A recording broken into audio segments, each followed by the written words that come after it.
Halo semua, masih bersama Etnan Media Belajar. Kali ini kita akan masuk dan membahas matematika SDMI kelas 5. ISPS Kurikulum 2013 revisi. Kali ini bukunya penerbit Erlangga. Sesuai dengan permintaan teman-teman dan kebutuhan saat ini, ada baiknya kita bahas bersama-sama dan disajikan secara lengkap dan jawabannya. Oleh karena itu, jangan lupa selalu belajar dan berlatih dengan soal-soal yang berbeda. Oke ya? Ayo kita belajar.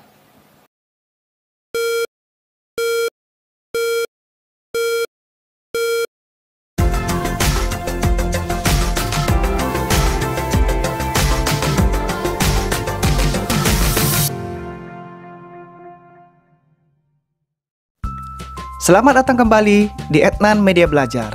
Kali ini kita akan membahas matematika kelas 5 dengan latihan 1 ya teman-teman ya. Di sini kita latihan 1 ada soal 3. 1, 2, 3. Di mana soal ketiga ini akan kita bagi menjadi 6 sesi. Soal nomor 1 kita bagi menjadi 2 sesi. Soal nomor 2 kita bagi menjadi 2 sesi juga. Dan soal nomor 3 kita bagi menjadi 2 sesi. Sehingga seluruhnya 3 soal ini menjadi 6 sesi ya teman-teman ya. Nah untuk sesi pertama kita akan mulai dari A, B, C, D. Untuk sesi kedua E, F, G, H, I. Begitu juga demikian ya teman-teman ya. Jadi dari 3 soal ini untuk latihan 1 kita bagi menjadi 6 sesi. Namun demikian kita perkenalan dulu sedikit apa itu sih yang menjumlahkan 2 pecahan. Karena di sini menjumlahkan 2 pecahan, kita lebih fokus ke pecahannya saja karena di sini lebih kadang-kadang krusialnya di penyebutnya. Apabila penyebutnya salah, tentu hasil akhirnya pasti salah. Jadi kita terangkan sedikit dari FPB atau KPK. Apa itu faktor? Faktor itu adalah mencari semua angka yang bisa dibagi, tetapi tidak ada sisa atau tidak menghasilkan koma. Maksudnya setiap ada pembagian tidak meninggalkan sisa, harus habis. Itulah faktor. Nah dari faktor itu nanti kita lebih mudah untuk mencari penyebutnya karena kita tinggal memilah-milah KPK-nya. Oke ya teman-teman ya. Jangan berlama-lama lagi teman-teman ya. Kita lanjut bahas saja di whiteboard kita. Kita masuk ke latihan 1. Di sesi pertama ini kita akan mengerjakan 4 soal A, B, C, dan D. Di sini keempat-empatnya ini semuanya sama teman-teman ya, pecahan biasa. Oke teman-teman ya. Tetapi walau juga kita mau mengerjakan pecahan biasa ini, tentu kita harus mencari penyebutnya dulu. Di mana penyebutnya harus sama teman-teman. Di sini penyebutnya 8, sementara sini penyebutnya 4. Sehingga kita harus samakan dulu. Sehingga bagaimana caranya? Kita terangin sedikit teman-teman ya. Bagaimana mencari penyebut, oke? Di sini sengaja saya tambahkan FPB karena ada kaitannya sedikit. Sehingga nanti teman-teman bisa membedakan FPB dengan KPK, oke? Apa itu FPB? FPB itu adalah faktor persekutuan terbesar. Di sini kita pakai faktor 8 dan 4. Dimana kalau faktor FPB ini harus habis dibagi teman-teman ya, tidak boleh sisa. Nah di sini contoh, angka 1, apakah faktor dari 8? Faktor 8 benar ya, kenapa? Karena 8 ini dibagi 1 hasilnya 8. Nah kalau angka 2 tetap bisa karena 8 bagi 2 adalah 4. Nah di sini tidak ada angka 3. Kenapa? Karena 8 bagi 3 dia meninggalkan sisa sehingga tidak termasuk faktor dari 8. Lalu yang 4 bisa 8 bagi 4 2. Nah kalau di sini nggak ada teman-teman, 5 tidak ada, 6 7 tidak bisa. Kenapa? Karena yang 5, 6 dan 7 ini kalau dibagi dengan 8 dia meninggalkan sisa. Oke? Lalu yang 8 pasti bisa karena bilangannya sendiri. Nah sekarang yang faktor 4. 1 faktor 4. Betul, karena 4 dibagi 1 tetap 4. Sehingga 1 ini adalah faktor dari 4. 2 juga sama.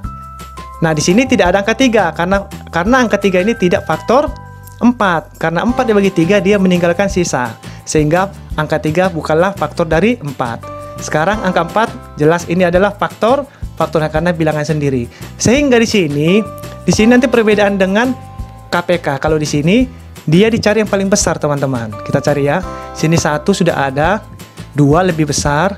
Nah, di sini 4 lebih besar dibanding yang ini, sehingga faktor yang 4 ini, angka 4 inilah faktornya masing-masing. Jadi kalau ditanya faktor dari 8, 4. Faktor dari 4, 4 ya. Untuk FPB-nya. Sekarang kita masuk ke KPK. Di sini teman-teman yang perlu kita fokuskan, karena KPK ini kita membutuhkan penyebut, oke? Nah, apa itu KPK? KPK itu adalah kelipatan persekutuan terkecil. Di sini kelipatan tergantung dari KPK-nya. Di sini 8 ditentukan dan 4, sehingga 8 ditambah 8 16, 16 ditambah 8 24, 24 tambah 8 32 dan seterusnya. Ini juga begitu. 4 ditambah 4 8, ditambah 4 12, ditambah 4 16 dan seterusnya. Di sini kalau KPK malah mencari yang paling kecil, sementara tadi yang FPB mencari yang paling besar. Sehingga di mana sini yang paling kecil yang harus sama? Di sini kita anggap 8, di sini 4 bukan. Sini 8, sini 8 ada. Oke, di sini sekarang 16 ada, 8 ada, 16 ada, 24 bukan ada, 32 tidak ada. Berarti ada 2 nih. 8, ini 8, ini 8, ini 24, ini 24. Ini 16, ini 16. Jadi ada 2 teman-teman ya. 8, 8, 16, 16. Nah, yang kita pilih adalah yang 8. Karena yang ditanya paling kecil. Bukan 16, 16. Kalau paling besar itu FPB. Oke teman-teman ya. Jadi kita pakai faktor KPK adalah 8. Jadi penyebutnya lah kita pakai buat soal ini. Oke, kita kerjakan. Tadi penyebut 8 dan 4 udah kita tentukan. Oke teman-teman ya, kita pindahkan saja. Oke, sekarang kita kerjakan. 8 kali berapa hasilnya 8? 1, 1 kali 1, 1. 4 kali berapa hasilnya 8? 2, 2 kali 3, 6. Ini kita pindahkan. 1 tambah 6, 7. Oke teman-teman ya, ini kayaknya paling sederhana ini. Karena di sini ganjil, di sini genap, sehingga tidak bisa dikecilkan. Ini yang paling sederhana. Oke, kita lanjut ke soal nomor 2. Yang B. 3/5 ditambah 1/2. Di sini kita langsung aja teman-teman ya, biar lebih cepat. Soalnya yang soal 1 udah kita terangkan. Ini langsung aja kita kerjakan. Penyebut 5 dengan 2 itu kira-kira pakai penyebut berapa? Harus sama. 10. Sehingga 2 kali berapa hasil 10? 5 kali berapa hasil 10? 2. 2 kali 3 6. Sini 5. 5 kali 1 5. Tinggal kita tambahkan. Ini kita pindahkan. 6 tambah 5 11. Nah ini harus kita kecilkan. Kenapa? Karena pembilangnya lebih besar daripada penyebut, sehingga jawabannya adalah ini 10 kita pindahkan 1 1. Kenapa demikian? Karena 10 kali 1 10 tambah 1 11, jadi sama nih teman-teman. Ya. Kita uji nggak apa-apa. 11 dibagi 10.